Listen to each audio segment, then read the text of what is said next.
Hello po, welcome po. Kung bago ka pa lang nanonood na agent sa channel ko, please mag-subscribe kayo kasi dito po ako mag-upload ng mga projects, details, yung mga online tripping po para ipasa mo na lang sa mga buyer mo para yung video na mag-explain para sa'yo.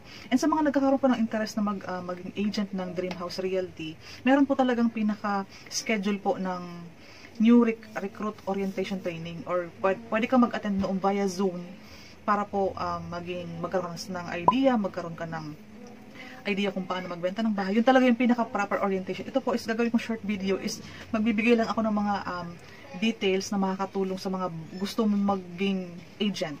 Yung mga details, kung ano yung idea dapat na naalam mo, bago ka man lang maka-attend ng ating proper training na ginagawa ng isa sa mga head or isa sa mga division manager ng Dream House Realty. May schedule tayo, so binibigyan natin yung link noon sa ating group chat. So anyways, itong short video na to is parang pahapyaw lang para magkaroon kayo ng idea kung ano nga ba ang mga dapat malaman ng isang agent kung nagbebenta siya ng bahay. Ano yung strategy, ano yung mga flow na dapat mong gawin. Anyways, team up naman to, pero at least, di ba, maging independent kang agent para in case na magkaroon ka na ng sarili mong mga co-agents, sa sarili mong team, alam mo na yung pagdala ng team mo. So anyways, ang pagbebenta ng bahay is meron siyang iba't ibang ways. Random lang to para lang sa mga idea mo. So usually kasi ang ino-offer natin talaga is meron tayong pag-ibig loan. Dapat po ang mga nag-avail ng pag-ibig loan is yung mga regular sa trabaho. So, strategy mo na to para hindi ka mahirapan kapag ang kausap mo is hindi regular sa trabaho, hindi ka na magpapagod mag-explain. Kasi alam mo, hindi na siya makakapag-avail Or tanungin mo siya kung mayroon siyang mga ibang relative, like kapatid, yung nanay niya, yung pinsan niya, na pwede mag-acquire or mag-avail or mag-apply ng bahay. Pero, dapat mong malaman, bilang baguhang agent, pinaka-importanting malaman mo na pag-ibig loan ito, may proseso yan, may requirements. Kung ang kausap mo is hindi makakapasa or hindi qualified na mag-avail or mag-apply ng pag-ibig loan, wag mo na sayangin ang oras mo kaka-explain kasi hindi naman din siya makaka-avail. Or sa ibang cases kasi, yun nga, kapatid, nanay, tatay. Tatanungin mo kung pwedeng ganun ang sistema. Pero yung pinaka-dapat mo tandaan mo talaga yan. Kasi bago ka mag-tripping or bago mo ipa-tripping sa akin yung kausap mo, i-qualify mo na muna siya kung pasok yung budget. Tama ba yung location? Magkano ang kaya ng sahod niya. So may mga side na ganyan na dapat na muna, kahit ikaw baguhan kang agent, gusto ko as early as now is nagiging aware ka na ng mga ganyan. Hindi lang tayo basta tanggap ng inquiries. Anyways po, ang strategy natin sa team natin is yung focus project. Mainly po, nasa Cavite po ang ating focus project kasi kahit po online kayo, kahit nasa vegan kayo, kahit nasa Camarines kayo or any part ng mundo kasi may mga OFW din tayong co-agent. Pero sa team natin kasi ang strategy, i-bato nyo lang sa akin, i-refer nyo lang sa akin. Basta na-qualify nyo na yung kakayahan niya mag-avail, may trabaho yan, regular sa trabaho, kaya niya yung budget, kaya niya ang monthly, kaya niya ang down payment, na-explain nyo na, and basta nakita nyo yung positive, gagawa na kayo ng group chat, isasama mo ako, nandoon ka, at yung buyer mo, para ma-shadow ko, or ma-explain ko, at ma-follow mo kung ano ang ginagawa ko sa pag-i-explain. Pero kailangan mo munang i-qualify, okay po? Para hindi tayo magsayang sa oras. Kasi lahat ng oras na binibigay mo sa pagkausap ng buyer, dapat sa tamang buyer ka na nag-explain. Kaya niya yung monthly, kaya niya yung budget, kung ilang milyon ang bahay, gusto niya ang location. Tandaan mo po, hindi po ang susunod ang agent. Tayo ay nag-o-offer lang ng mga projects. Ang ano pa rin talaga ang tinatanong natin, yung ating mga buyer. Cavite po kasi is madami talagang projects. Kaya dito tayo nakafocus. And taga Cavite po ako. So malapit ako sa mga projects na available. Like I am from Naik, meron tayong Tansa, meron tayong Gentry, meron tayong 13, meron tayong Dasma. Yan. Available po yan. So kahit OFW ka, panoorin mo lang yung orientation natin kung paano mag-present sa buyer. Anyways po, lahat po ng available na ino-offer natin is nasa Facebook ko, nasa mga albums ko, yan, andyan yung details. I-present nyo po muna kapag pasok yung location, yung budget, regular ba sa work ang kausap mo, kaya niya ba ang monthly, okay ba sa kanya ang down payment. Okay po. And kapag pala may mga chances na ang sahod niya is 20,000 pero ang required salary is 22,000, pwede mag-co-borrower yan. Okay lang yan. So, ito kasi is random information lang po. So, again, pag-ibig loan ito, may mga pwede naman tayo sa bank finance. Ang tandaan nyo lang po kapag bank financing, Anyways, nandiyan na yung mga details, i-verify nyo lang sa akin. Ang bank financing po is mas shorter ang term ng loan. Mostly po is 15 years po yan. So, ang tatandaan nyo, kapag shorter ang loan, mas mataas po ang ang monthly yan, saka ang down payment. Kasi mas maiksi mo siyang babayaran. And yung mga bank financing po, mas mataas ang interest compared to Pag-ibig. So, ito po ang tandaan nyo. Kapag Pag-ibig loan, maximum of 30 years po yan, basta bata pa po ang naglo-loan. Kapag medyo may edad na, like 45 years, 50 years, pasok yan sa 20 years or 15 years. Again po, kapag mas maiksi po yung years na pagbabayad niya, mas mataas po ang monthly na binabayaran po niyan. And, iwasan nyo rin po ang pagkausap sa mga medyo 50 years old na kasi madalas po hindi nagka-qualify. Kasi ang tatandaan nyo din po sa mga bagong agent, kapag 50 years old na po is nagre-require yan ng malaking salary para ma-avail niya yung shorter loan, shorter period. Okay po, nakukuha po. Pag-ibig loan po is para siyang rent to own kasi nag-loan ka sa Pag-ibig, kapag na-approve ka, para ka na nagre-renta. Pero time will come, after 30 years, sa'yo na yung bahay na yun. Rent to own po, mostly. Okay po. And tatandaan po natin na ito po ang pinakatandaan mo pa po. Dapat po ang nag-a-apply sa'yo or ang kausap mo or ang mga unang details na tanongin mo, regular ka po ba sa work? May previous loan ka po ba sa Pag-ibig na housing loan? Yan po ang tatandaan mo. Kasi kapag meron na po, case-to-case basis po yan. Kapag OFW, nakaya naman ang sahod ng OFW, halimbawa, for example, yung ating seaman na kumuha ng isang unit, kumuha pa siya ng isang unit kasi kaya po ng sahod niyang magbayad ng 2 housing loan. Usually po, kapag locally employed po, na halimbawa, nagma-maximum, ang mga kausap natin, maximum na 20,000 ang sahod, tatanungin po natin kung kaya pa po ng salary nila yung ibabayad nila sa pangalawang housing loan. Kasi sayang ng pag-explain mo kung hindi i-approve ni Pag-ibig. Kasi ito ang best example. Kung ang salary ko po is 15,000 and meron po akong loan na housing loan na naghuhulog ako ng 7,000 per month, magkano na lang matitira sa take home ko. So hindi ka na po maa-approve na mag-loan ng panibago kasi wala nang matitira. Kumbaga ang kapasidad naman ng maglo-loan or ng principal, ang isa sa alang-alang ni Pag-ibig, bakit may mga naglo-loan na hindi na-approve kapag nag-approve ng pangalawang loan. So, again po, tandaan mo po, tanungin mo sila, lalo na po kung locally employed, ika-qualify mo na po para hindi ka na-explain ng explain. Kasi ang senaryo po sa mga baguhang agent, ganito, excited, explain ng explain, hindi niya alam na after niya mag-explain ng 15 minutes, sasabihin sa kanya, ay hindi pala po ako regular sa work, ay hindi po pala yan kaya ng sahod namin, ay wala po pala akong trabaho. So, napagod ka na mag-explain hanggang gusto mo nang ipatripping, pero hindi pala niya kaya. So, again, to start po, ang pinaka-flow natin, magpo-post ka. Ang strategy gusto kong gawin mo sa post mo is lagyan mo na ng kompletong detalye. Kasi usually, naman ang ginagawa ko, nilalagay ko na po yung location, yung sukat ng bahay, kung up and down ba, kung ano yung location, kung may garahe ba yan, or townhouse ba yan, or row house lang yan, iisa-isahin natin yan. Kung may down payment ba yan, kung magkano ang reservation fee, kung ilang months babayaran yung equity or yung down payment, magkano ang total ng bahay, ilalagay na natin yan. At magkano ang magiging monthly hulog niya in 30 years, 20 years, 10 years, 5 years. Meaning to say po, gusto ko sa posting mo, ilagay mo na yung full details para pag nabasa ng mga nakakita ng post mo, na-assess niya na sa sarili niya na kaya ko tong bayaran or afford ko tong bahay na to, mag-i-inquire ako. So, ang pinaka-best na strategy dyan, ang magme-message sa'yo is yung may mga kakayahan kasi nabasa na nila yung full details sa post mo. Compared po sa panay ka post na walang details, ang daming magme-message sa'yo. Tapos po, sa dami ng mga tao nagme-message sa'yo, mapapagod ka. Tapos, sa 20 nag-comment sa'yo or nag-message or kinausap mo, 2 lang yung kaya ang ganong klaseng presyo ng bahay. Okay po, nakukuha yung strategy.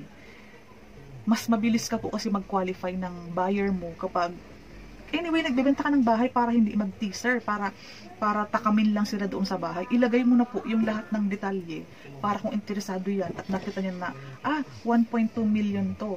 Ang required salary, 24,000. Ito pala, ang equity babayaran, kaya ko siguro to. So, siya mismo, alam niya sa sarili niya na kaya niyang bayaran yun. Ang ganda ng location nito, Cavite. So, ganyan po. Ito pala, walang down payment, so gusto ko to. Ganun po ang pagka-qualify. Para unang-una, ayoko napapagod ka, ayoko ma-stress ka, ayoko masala ang oras mo. Mas gusto ko po kasi is magkaroon ka ng tamang kausap, magbigay ka ng precious time mo sa pagkausap ng mga potential buyer. Hindi po yung puro inquiries lang kasi mapapagod ka and baka ma-stress ka, ma-depress ka, manlumo ka na. Ano ba naman yan? Lahat ng kausap ko puro tanong, hindi naman kumuha ng bahay. Kasi in the first place, mali po yung setup mo.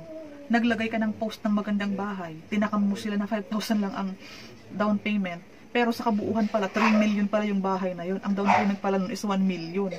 Sa Philippine setting po, kaunti lang po ang kumbaga may abilidad sa ganung klaseng pagbabayad ng bahay. So again po, ang isang strategy naman natin sa team natin, nag-o-offer po tayo focus doon sa mga no down payment. Okay po. Sa mga no down payment po, kasi gusto ko is hindi ka mahirapan, unang-una, hindi ka mahirapan, magkaroon ka agad ng sales. Pwede kang mag-practice doon sa mga affordable pang kayang-kaya lang kahit sa mga locally employed. Pero may mga album tayo na mga nagkakahalaga din naman ng 3 million, 3.9, 2 million. In the event lang na maghanap siya ng mas malaking sukat, mas magandang location. So ito po, tandaan mo po, kapag ang location po is like Bacoor, Imus, Gentry, dyan po sa mga malapit sa Manila, asahan mo pong mahal po yan. Ranging 2 million pataas po yan. So ikaw, naiisip mo na magkano ang budget mo sa ganitong klaseng location like Imus. Dyan po nag-start po dyan ng mga 1.9 to 2 million po. Ayan. Pag medyo malayo-layo na like Tanza, na Cavite, ayan, medyo mura-mura pa kami dito. Mga ranging pa lang kami. Ngayon ha, January 2021, meron kami mga 1.1 million. Mga walang down payment, 8,000 ang monthly. Ayan. Per location tayo ha. Pag medyo malayo-layo, medyo affordable yan. Kapag along the road, medyo mahal yan. Asahan mo. Self-explanatory naman. Pag medyo looban, medyo mura-mura yan. Meron tayong mga townhouse sa sobrang mura. Meron tayong Pagsinag, Pasinaya. Yan naman is for our minimum wager. So, kung i-explain mo naman na ito po, mga pa-minimum wager, ano po ang residential na gusto mo? Tatanungin mo yung kausap mo. Kung ano ba. And then, dapat ready ka na sa mga pwede mong isagot. Or yung, tandaan mo na yung mga album natin na ganito yung presyo, ganito yung location. Kung single attach ba ang kailangan nila. Anyways, ang mga album, pwedeng i-share lang naman yan. I-forward mo na, hindi mo na siya i-copy-paste. Kasi naka-full details na yun. I-share mo lang. Or yung mga video sa YouTube, pwede mo na din i-send. Baka may makalimutan pa ako. Requirements. Unang-una kasi, kapag okay kasi yung location nila, no? Okay yung budget, okay yung itsura ng bahay, kasi pinakita mo, madami tayong mga nilalagay na mga picture sa mga album. Yung requirements, ang pinakadapat mong tinatanong lagi. Pwede mong ipasa mo agad yan, ma'am, pasok ka ba ma'am sa requirements? Pasok ka ba ma'am sa budget? Yung type ng ganitong bahay, okay ba sa'yo? Yung location ba ma'am, okay ba sa'yo? Yun. Dapat sa una pala na pag-uusap, na-assess mo na may kakayahan ito si ma'am. Bago mo natin siya i-tripping. Kasi po, para wala naman pong masayang na oras sa magte-tripping, gaya sa akin po, siguraduhin muna natin na talagang andyan yung kapasidad nila para doon sa ganang klaseng bahay, para po lagi tayong sure buyer sa tripping. Kasi mamamasahe tayo, magagasolina tayo. Ang gagawin mo po kapag okay yung mga kina-qualify mo, yung unit, yung budget, yung down payment, okay sa kanila lahat. Saka po, gagawan mo kami ng group chat para po, ako na yung mag-final assess na, sige po, ako yung mag-asikaso sa inyo sa site, ako mag-tripping sa inyo, ako sasama sa inyo mag-reserve. Kung may mga katanungan pa kayo, pwede po tayo mag-video call. So, ganun siya. Magkakaroon tayo ng sequence na may flow tayo, may system tayo para huwag kayong mapagod, huwag ako mapagod, para sure buyer tayo lagi. Okay po. Yung details, tingnan mo yung FB niya kung nakadami or baka mag-trip lang. Kasi pwede mangyari kasi yan. So, at least may idea ka. Okay po. Sa mga ibang tanong mo, pwede mong i-comment sa baba para masagot ko. And, ano ba mga gusto mong malaman? Kung cash ba? May mga ganon. May in-house. Yung sa in-house nagbabayad or doon sa developer nagbabayad. Gaano katagal? Ito naman ang tandaan mo. Kapag pre-selling po, mura pa yan. As in, sobrang mura pa din kung tutuusin. Pre-selling kasi is ginagawa yung bahay, tinatayo pa lang yung bahay. Kaya medyo mura-mura pa siya. Kasi mag-aantay siya ng time kung kailan magiging, kung matatapos gawin yung bahay. And then, ang maganda naman doon, pinaprocess ni Pag-ibig yung loan mo habang ginagawa yung bahay. So, magkasabay siya. Wala pong instant lahat po ng Pag-ibig loan is may proseso. Utang kasi yan, loan kasi yan, long term pa. Kailangan ni Pag-ibig i-sure na ikaw na nag-uutang or nag-loan ng bahay is legit. Magba-background check pa yan, i-check yung mga requirements mo and all. Ang pinakatandaan mo pa din po, habang hindi mo po Sabi mo si buyer, hanggang hindi mo po buyer na re-receive ang susi, kailangan po employed ka. Kasi bago ka po mag-loan document signing sa opisina or bago po ibigay ang susi sa'yo, may isang final briefing pa. Itatanong po yan ng developer or ng mga staff. Hihingan ka po ng latest payslip, latest COE. Para alamin lang na may trabaho ka pa ba before i-forward sa'yo yung lahat ng dokumento. Last qualifying step yan. So, kailangan po employed tayo habang hindi mo pa nare-receive yung susi. Okay po. May proseso ang pag-ibig. Kahit po RFO, kailangan pa ding mag-antay. Kasi, yung papers mo po, wala po tayo yung talagang pagkabayad mo, lilipat na. Wala pong ganun. Processing po ng pag-ibig, meron pong proseso. Government process po yan ng pag-ibig. So, walang nagmamadali masyado. Pero, ready na po yung unit. Kapag sinabi pong RFO, ready for occupancy yan. Pero, kailangan mo munang tapusin yung down. Kailangan mo munang ma-approve yung pag-ibig. Kailangan mo munang may mga process. Kasi ang iba po, merong move-in fee, merong mga ganon. Depende po yan kasi per project, per developer. Iba-iba po yan. And, ano ba mga gusto kong ma-share? Yung focus na sinasabi ko pong focus project, yan po ang isa sa pinaka-effective na ginagawa natin. Focus project, halimbawa, ang bahay ko is harap ng pagsibol, pagsinag, pasinaya. Kung i-offer nyo po yung tatlong yan, at ang Northdale na mga malalapit sa akin, since naka-online tayo, like sa iba't ibang bansa kayo, iba't ibang parte ng Pilipinas, magpo-post lang kayo, i-qualify nyo, gawa kayo ng group chat, i-tripping ko.